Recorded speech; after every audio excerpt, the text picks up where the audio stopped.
Howdy everyone. In this video series, I'm going to teach you Neovim. By the end of this series, we're going to have a fully set up Neovim experience with syntax highlighting, LSP, we're going to have DAP integrations. But I don't want to just make this another average Neovim series, and I want it to stand out in some way. So what I'm going to be focusing on in this series is I'm going to be focusing on slightly longer videos, but slightly more informative videos. I'm going to be going really deep into explanations, and I'm going to be talking about why we do certain things the way we do them. We're not just going to be copy-pasting code blindly. I'm going to show you how everything works so that you're not only going to have a working Neovim setup, you're going to understand your Neovim setup by the end. You're going to know how to tweak it and how to modify it in any way you might please. So there are a few assumptions I'm going to have before we get into this tutorial series, and the first one is that you have Neovim installed and present on your system. There are so many operating systems out there, it is very difficult to create a single installation or setup video without it taking like 30 or 40 minutes. If you want to have some installation instructions for every supported OS, you can hop on over on the neovim.io website and you can see all of the instructions there. On the Neovim website, you have the install now button, and that lovely button is going to take you to the wiki where you can scroll down quite a bit here. Every single operating system is explained. Okay, so our journey begins in the terminal, so let's go there. If you've set up everything properly, you should have available nvim command. But before you click enter, let's actually see something so we're all on the same page. Let's see the version that we're using of Neovim, because this tutorial series assumes you're on version 0.9.0 or anything higher than that. We're going to be using some of the more modern API calls, and if you're on a lower version, there's no guarantee that they're going to work. So make sure you've got the latest versions, and you can check what version you're using with the -v flag. If you run nvim-v, you're going to see the version information. Now, yours doesn't have to be exactly like mine. I'm running currently a nightly release, which is a preview release of the new 0.10 version. As long as yours is 0.9.0 or anything above that, like 0.9.4, you're good and you're ready to continue with the series. The way I want you to think of Neovim is almost like a canvas. At its core, it is simply something that edits text. It's a text editor with some really cool motions attached to it. Your whole keyboard basically turns into a macro array, and you can run these macros on the text. However, Neovim goes so much further than that. Thanks to Lua, it is extendable and scriptable, and you can plug in almost anything into this editor. We have email clients that are fully functional. We have Git management utilities like NeoGit. We have organizational tools like Neog. Hey, that's something I'm the owner of. Or nvim org mode, which is a more direct clone of Emacs's org mode. You have it all in Neovim essentially, and that's part of what makes Neovim so fun for people and why it's so difficult to stop configuring Neovim once you actually start. Alright, let's launch the nvim command. And here we are. You should hopefully see this friendly screen in the front here, and immediately something I would like to drill into your brain right now. Look at this. Look at this text, right? Let's count the amount of times that the help command appears in this text. 1, 2, 3, 4 times. Okay? You best believe this command is important if it's plastered 4 times on the welcome text. So remember this now. The help command allows you to see information about anything that is in Neovim. It can be an inbuilt key binding, it can be a command, it can be a function that you're going to use within your scripts. It's all in the help pages. So remember this command because we are going to be using it a lot in this tutorial series. By default, running help with nothing is actually just going to show you the default help page on how to move around, how to close this window, and so on and so forth. Now, straight out of the gate, I'm going to show you a fun Easter egg that is within Neovim that I discovered on accident when reading the Neovim source code. If you type help with an exclamation mark, it is actually going to tell you to not panic. I think that's pretty funny. Alright, so to get started actually configuring Neovim and making it our own, we need to create an init.lua file. Lua is a scripting language that is very lightweight and incredibly easy to learn. If you know any sort of programming, if you've even done some basic Python, you're going to feel at home with Lua in no time. It has very little keywords, it is very easy to learn, and its concept of tables makes things actually pretty extensible and pretty easy to reason with. So what's the init.lua file? Init.lua is generally a convention within the Lua space as the entry points for some sort of application or for some sort of module. Neovim also uses this convention. it is going to look in a specific configuration directory for this init.lua file, and if it finds it, it is going to run it. Every time you launch Neovim, Neovim is going to try to find an init.lua file and is going to try to launch it. But where do we put this init.lua file, and where does this configuration directory actually reside? Well, as it turns out, the directory Neovim looks for is different depending on the operating system that you're running. So the best way we can approach the problem is we can ask Neovim, hey, where are you going to look for my init.lua file? We can actually do that. So the way we're going to do this is we are going to invoke a function. Now, it is quite complicated for newcomers to understand this, but there is actually a distinction between functions that you can call from Lua, from your scripts, and functions that you can call from essentially Vim itself, aka Vimscript. Vimscript and Lua are both supported languages within Neovim. Vimscript is the older brother, so to speak. It is more ugly, to put it nicely, and generally it is a bit slower than Lua, which is why we prefer using the more modern alternative nowadays. However, this means there is sort of a duality. You have some functions which are available from Vimscript, and you have some functions which are available natively from Lua, so it's quite hard to differentiate the two. There is no native Lua function to ask Neovim about our config directory, so we're going to have to resort to a Vimscript function. And that function is stdpath, short for standard path. So you're probably thinking, okay, but how do we use this function? What did I say earlier? We have the help pages, so let's see what the help pages have to say about standard path. As you're typing, you can hit tab and it's going to show you all of the possibilities. And if I type std and tab, it is going to show the std path. And I can hit enter. So over at the top here, you're going to see the definition for std path. And you can see that this function takes in a single parameter, which is what, aka what standard path are we looking for, because we can actually look for quite a few things here. Oh, I just clicked away. So what we're interested in is we're interested in where is our configuration, and you can see this is a string that it's going to return, and the user configuration directory init.vim is stored here. Now note, we're going to be creating an init.lua. Alright, so we know what function to run, we know what to run it with, so how do we actually run it and see its result? Well, there is another inbuilt Vimscript command, alright, hang on here, and that Vimscript command is echo. So if I type help and then :echo, you're going to see that this is going to echo each expression with a space in between. So just so we're clear, because we're using a Vimscript function, we're going to be using a Vimscript command, aka echo, to print out the results onto our screen into this section down at the bottom here, the message buffer, so to speak. So let's try that. Let's exit out of this window, :q, short for quit. And then let's try running echo, and let's try invoking our Vimscript function, which is going to be just stdpath, and then in between double quotation marks, we are going to ask for the config directory. If you hit enter, there you go. Neovim has just told you where it is looking for the init.lua file. That was quite a lot of work, but you already learned how to use the help pages, how to use the echo command, and that there is a function called stdpath. Alright, so now that we have this path, it would be great if you temporarily wrote this down somewhere, and we're going to create this directory on our system, and we're going to put the init.lua file there. So on my system, I probably should have an nvim directory. However, it is empty, so if I didn't have this, I would create it, and now we can change our directory into here. Now this is where we'll be living for the next couple of episodes, and we're going to be tweaking everything from here. And now, after the few minutes of introduction, let's actually start cooking. Let's create the nvim init.lua file, and let's begin. So we are in our init.lua, and let's see whether Neovim even picks it up. So the first test we can run is we can try printing a hello message to the console whenever Neovim starts up. Now, as I said, Lua is a very simple language. Lua has an inbuilt print function, which is, well, going to print something. So let's try printing hello. You can see we're running print with hello as our message. So what we're now going to do is we're going to save and quit out of this file, and we're going to re-enter Neovim's init.lua, and if everything went correctly, you should see the hello message down at the bottom. Now it might run away, so to speak. If you click away or if you hit : and then escape, it's going to hide. So just to make sure, you might want to rerun the command again. Don't touch anything and see if you have hello down at the bottom here. If you do, success, Neovim is executing our code, and now it's really time to get into the weeds with our options. Now here's something the government doesn't want you to know about.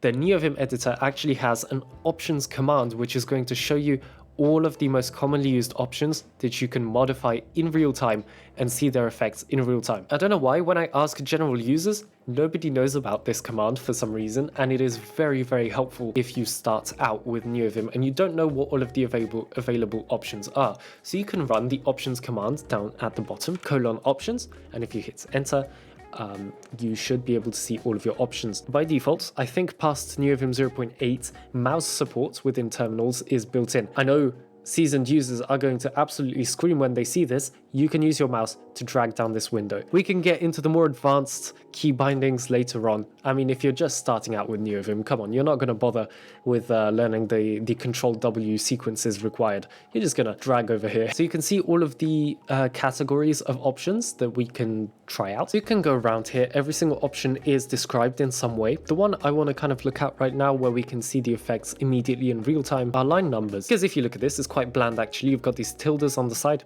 and there are no line numbers in our window. If you're going to be doing any programming or any writing within Neovim, which I assume you're going to, you probably want line numbers enabled. You can scroll down and search for, line number.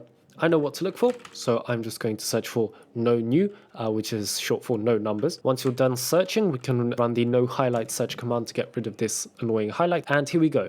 The option is called number, and the description is show the line number for each line, local to window. So what you can do is you can click on either of these options and you can hit enter. And when you press enter on this line, you should see the options switch around. And when that happens, you should start seeing line numbers in your window down below, which is fantastic. If I start typing some text and more text down below, line numbers are enabled. If I go over and hit enter again, line numbers are now disabled. You can go out here, you can play around with anything you want. You can change different values and then hit enter to see how they affect the Neovim instance in real time. Once you're done playing around with the main options and you mostly have jotted down in your brain which ones you might want to change, now we want to know how to change them from within Lua. So let's use that line number example.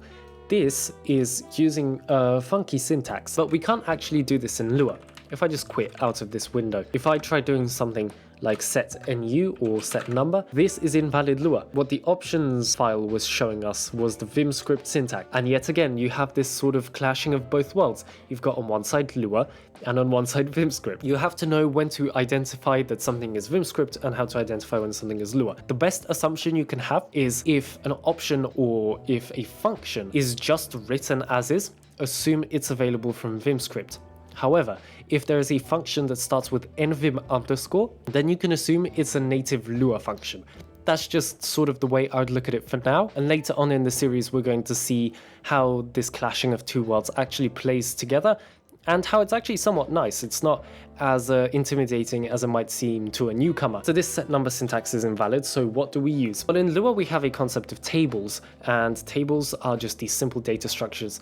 It's a structure that can contain elements inside of it. So we can have something like a users table, and inside of that table we can have a list of many different users, and each user has their own name, their own date of birth, and so on and so forth. So Neovim actually exposes a global table that can be used from any script that Neovim runs, and it's called Vim. If you try running the help page and run hvim. Now h just being a shorthand for help, you can type out the whole of help or you can just type out h. It's exactly the same thing. If you hit tab for a tab completion, there's a lot. You can see this Vim table has a lot of different options within it.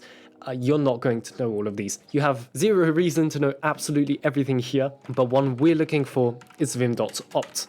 And vim.opt is going to allow us to change options. You can go ahead and read this help file if you want. The gist of vim.opt is very simple. We saw that the option name that we want to change was number. We are going to run vim.opt.number, and we can set this equal to something.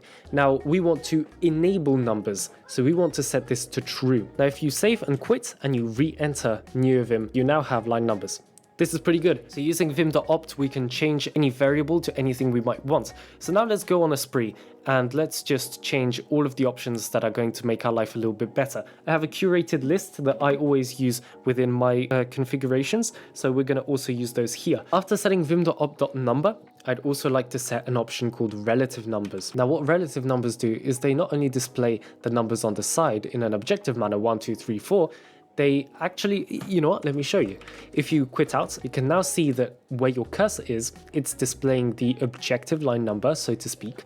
But if you have many lines, you can see that every other line number, apart from the one you're on, is showing a relative number, so how far you have to a specific line. This might seem a bit useless, however, there are motions within Neovim that make jumping around the document really easy. For example, say my cursor is here, and I want to move up to this line.